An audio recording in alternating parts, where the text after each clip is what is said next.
গরমের আগমনের আগেই ভয়ের একটি কারণ হয়ে দাঁড়িয়েছে সিলিং ফ্যান। এরই মাসে বেশ কিছু বসতবাড়িতে ফ্যান ফাটার খবর সংবাদ মাধ্যমে শিরোনাম হয়েছে। এই বিপদ থেকে বাঁচতে আপনার জানা উচিত দিনে কতবার এবং কখন এটি বন্ধ করা উচিত। চলুন তবে জেনে নেই দিনে কতক্ষণ ফ্যান চালানো নিরাপদ। গরমে সিলিং ফ্যান সবচেয়ে গুরুত্বপূর্ণ ও জরুরি একটি বস্তু। তবে আপনি যদি নিয়মিত সিলিং ফ্যান ব্যবহার করেন তবে এটি নিয়ে সাবধান হওয়া জরুরি, নয়তো খুব সাধারণ এই যন্ত্রটি অত্যন্ত বিপজ্জনক হয়ে উঠতে পারে। আমাদের অজান্তেই করা কিছু ভুলের কারণে এমন ভয়ঙ্কর বিপজ্জনক ঘটনা ঘটে যায়। বিপদ এড়াতে সিলিং ফ্যানের এমন দুর্ঘটনা কেন হয় এবং এর কারণ কি সেটি জানা জরুরি। অনেকেই একটানা দীর্ঘ সময় সিলিং ফ্যান চালু করে রাখেন। ফুল স্পিডে ফ্যানটি 13 থেকে 14 ঘন্টা ধরে চলতে থাকলে সমস্যা দেখা দেয়, কারণ এমন হলে ফ্যানটি অতিরিক্ত গরম হয়ে যায়।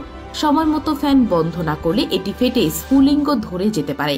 তাই 1.5 থেকে 2 ঘন্টা পর পর ফ্যানটি বন্ধ করে ঠান্ডা হওয়ার সময় দিন।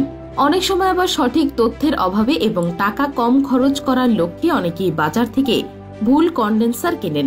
এগুলো অনেক সময় ডুপ্লিকেট হয়ে থাকে। এরকম কন্ডেন্সারের ক্ষেত্রে ফ্যান কিছু সময়ের জন্য ঠিকঠাক কাজ করে, তারপর আচমকাই এটি গরম হয়ে ফেটে যায়। তাই টাকার দিকে না দেখে আপনার জীবনের নিরাপত্তার কথা ভাবুন।